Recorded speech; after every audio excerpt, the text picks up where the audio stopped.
Bonjour à tous. L'objectif de cette vidéo est de vous faire écrire dans votre cahier partie leçon tout le contenu du cours sur le chapitre Géométrie plane dans un repère en classe de seconde. Donc à présent dans votre cahier partie leçon, vous prenez une nouvelle page et vous écrivez en rouge le numéro du chapitre suivi de son intitulé Géométrie plane dans un repère. Mettez la vidéo en pause puis reprenez une fois que c'est noté.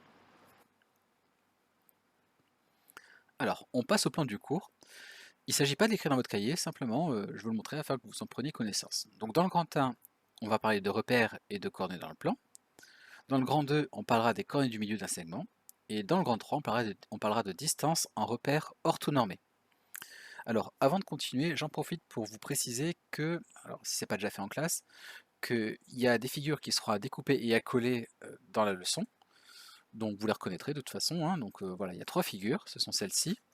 Le document sera disponible en PDF directement sur Moodle ou au préalable, je vous l'aurai distribué avant que vous copiez cette leçon. Donc on continue avec le grand 1. Donc, en rouge, vous écrivez repères et coordonnées dans le plan. N'oubliez pas de souligner ce titre-là. Mettez la vidéo en pause, puis reprenez une fois que c'est noté. Alors, définition, en rouge, comme toujours. Un repère du plan est défini par la donnée de 3 points non alignés, O, I, et J, donc formant un triangle. Un repère O, I, J est dit orthogonal si O, I, et J, est un triangle rectangle en haut, et orthonormé si OIJ est un triangle rectangle isocèle de sommet principal O. Donc on va illustrer ça avec une figure, donc ce sera d'ailleurs la prochaine figure que vous devriez découper et coller juste en dessous de ça. Donc voici 3 exemples de repères. Le premier ici, il est dit quelconque, parce qu'en fait ici le triangle OIJ, il est quelconque, hein, il n'y a pas forcément un angle droit ici, et les distances entre O et I et OIJ ne sont pas égales là. Ensuite, ceci c'est ce qu'on appelle un repère orthogonal. Il y a un angle droit juste ici, en fait le triangle OIJ il est rectangle en haut. Et enfin le dernier ici, c'est un triangle, le triangle OIJ est un triangle rectangle isocèle en haut. On dit que le repère est orthonormé. Mettez la vidéo en pause, puis reprenez une fois que c'est noté. Définition. On munit le plan d'un repère OIJ. Alors là, je ne précise pas, donc ça veut dire qu'il peut être quelconque, il peut être comme on veut. À tout point M du plan, on associe un unique couple XY de nombres réels, appelé couple de coordonnées du point M dans le repère OIJ. X est appelé abscisse du point M, Y est appelé ordonnée du point M. Mettez la vidéo en pause, puis reprenez une fois que c'est noté. Alors, on va faire un petit exemple quand même si évidemment vous connaissez déjà ces notions-là, puisqu'elles ont été vues en classe de collège. Alors, ici on se donne donc un repère, avec, tant qu'à faire, on y met aussi la grille. Ici donc, on a ce qu'on appelle l'axe des abscisses, et ici, ça c'est l'axe des ordonnées. Par exemple, ici on a donc 3 points A, B et M. Donc, le point M, lui, il est repéré, donc comme on l'a dit, par son abscisse, que j'ai noté ici XM, et son ordonnée YM. Dans le repère ci-contre, on dira donc que les coordonnées du point M sont XM, YM, avec écrit ici avec une virgule, attention. Celles du point A sont 3, 4, donc ici 3 en abscisse, 1, 2, 3, et 1, 2, 3, 4 en ordonnée.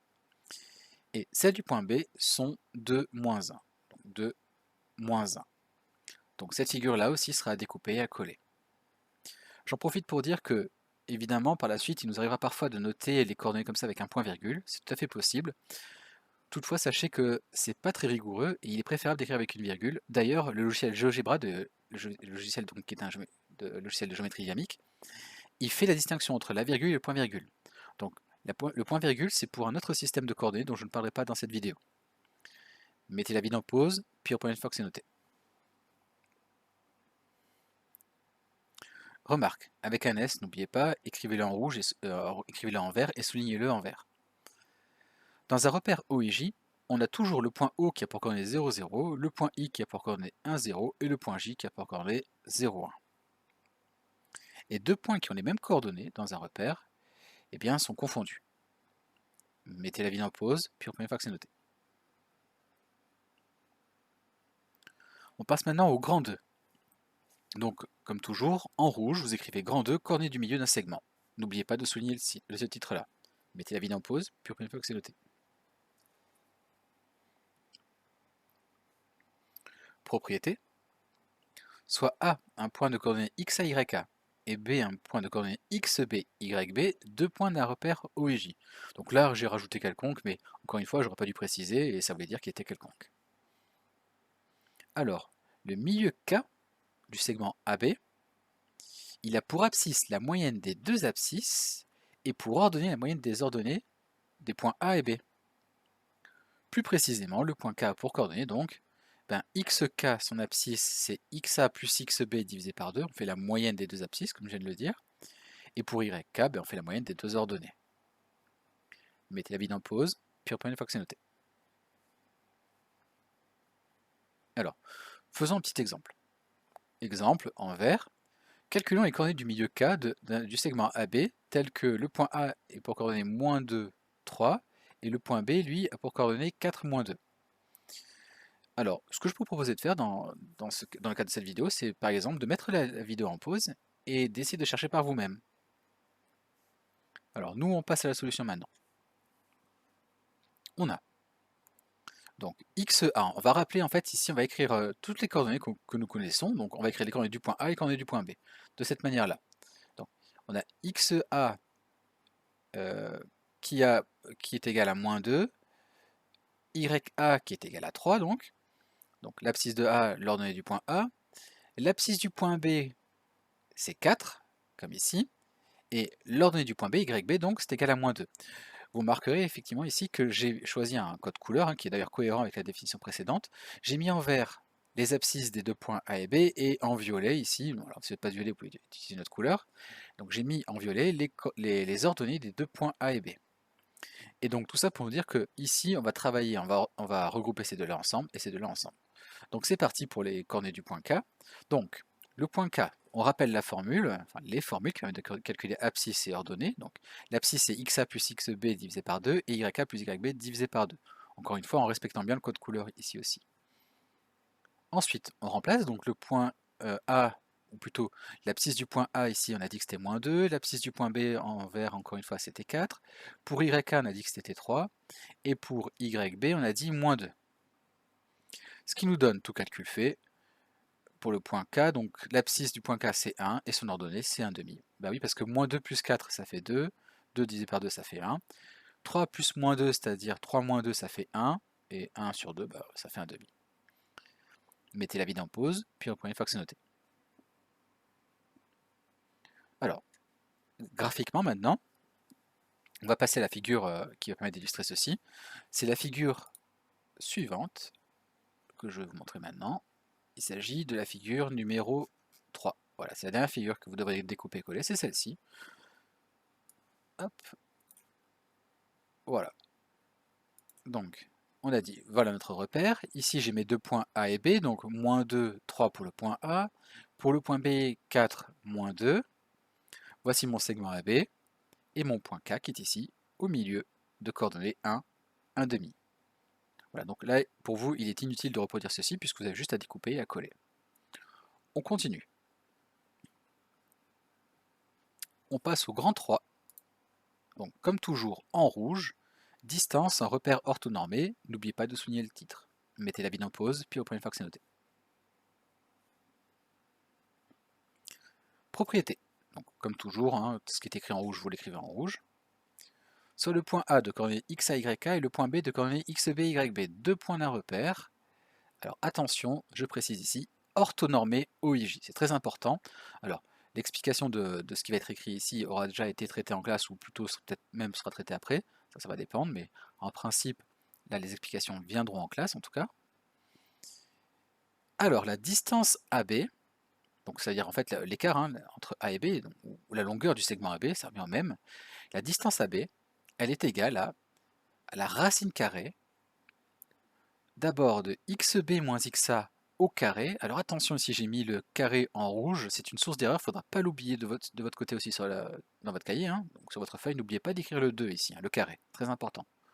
Donc, xb moins xa, entre parenthèses, au carré, plus yb moins yk, par ici, au carré. Et tout ça sous une grande racine carrée, très important. Mettez la vidéo en pause, puis reprenez une fois que c'est noté. Alors, quelques remarques. Donc, remarque avec un S, n'oubliez pas de souligner aussi en vert. Pour alléger les calculs, il est parfois préférable de calculer d'abord le carré de la distance en utilisant AB carré est égal à xb moins xa au carré plus yb moins yk au carré. En fait, ce que j'ai fait, c'est que j'ai enlevé la racine carrée, et je ne peux pas l'enlever comme ça gratuitement. Si je fais ça, ben, je suis obligé de passer AB au carré. Donc c'est ce que j'ai fait ici. L'intérêt, c'est que justement, les calculs sont un peu plus simples puisqu'on n'a pas écrit la racine carrée. Voilà, mais il faudra faire attention à ne pas oublier le carré ici. Et donc, puis d'en prendre la racine carrée pour obtenir enfin AB. Donc en général, on écrira AB carré égale, on écrira cette formule-là, on fera nos calculs, et à la fin, on passe à la racine carrée. Ensuite, ce qui est important de savoir, c'est que l'ordre dans lequel on considère les points A et B dans la formule n'a pas d'importance. Ben oui, parce que la distance AB, c'est la même que la distance BA. Ou encore, avec un autre exemple peut-être plus parlant, la distance entre Antibes et Paris, ben, c'est la même qu'entre Paris et Antibes, en tout cas je parle à vol d'oiseau, en ligne droite. Voilà, donc l'ordre des points ici n'a pas d'importance. Et donc en fait, concrètement, ça veut dire aussi une chose, c'est que AB, en fait, on peut intervertir ici, dans la formule j'avais xb moins xa au carré plus yb moins yk au carré, ben là j'ai fait l'inverse, ça fait xa moins xb au carré plus yk moins yb au carré. Ça ne change rien, le résultat reste le même. Mettez la vidéo en pause, puis reprenez une fois que c'est noté.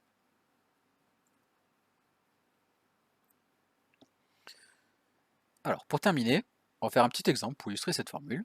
Donc là encore, dans le plan muni d'un repère orthonormé O et J, c'est très important qu'il soit orthonormé, on considère donc deux points A et B dont les coordonnées sont données ici. Donc le point A a pour coordonnées 8, 2, abscisse 8, ordonnée moins 2, et le point B a pour coordonnées 3, 10. On me demande de calculer la distance AB. Donc là encore, comme tout à l'heure, je vous propose de faire ça un petit peu comme si c'était un exercice. Donc mettez la vidéo en pause et essayez de le faire par vous-même. On passe à la solution. Alors, tout d'abord, on a donc XA, ça fait 8. Donc on a fait l'abscisse du point A, enfin maintenant son ordonnée, donc sa deuxième coordonnée, YA c'est moins 2. Maintenant on passe au point B. Le point B a pour abscisse 3, donc XB égale à 3, et YB est égal à 10. Voilà, donc vous-même, pareil, hein, vous présenterez de la même manière sur votre cahier, comme ça, en colonne. Donc maintenant qu'on a écrit ça, on va pouvoir passer au calcul de la distance. Donc, je vais calculer AB au carré. Comme je l'ai dit tout à l'heure, je vais essayer un petit peu d'alléger les calculs comme ça. Donc calculons AB carré. Je rappelle ma formule, encore une fois en respectant le code couleur, donc c'est égal à XB moins XA au carré, n'oubliez pas le carré ici, plus YB moins YK au carré. Ce qui nous donne, donc en remplaçant ici, alors je peux peut-être le cacher un petit peu d'abord, XB moins XA, XB c'est 3, XA c'est 8, donc ça va nous donner 3 moins 8 au carré. YB, 10, moins YK, alors attention ici, YK c'est égal à moins 2, donc il va falloir écrire 10 moins, entre parenthèses, moins 2 au carré. Ce qui nous donne, donc maintenant tout calcul fait, 3 moins 8 ça fait moins 5, donc c'est-à-dire moins 5 au carré, plus 10 moins moins 2 ça fait 12, 12 au carré. Ce qui nous donne donc moins 5 au carré ça fait 25, 12 au carré ça fait 144, ce qui est égal en tout ici à 169. Et finalement, pour avoir la distance AB, il suffit simplement d'écrire que AB est égal à racine carrée de 169, c'est-à-dire 13. Voilà. Donc, cette vidéo à présent, elle est terminée. Je vous laisse la mettre en pause pour finir de noter tout le contenu de cette page-là. Et une fois que vous aurez terminé, voilà, le cours sera fini. Je vous remercie d'avoir suivi.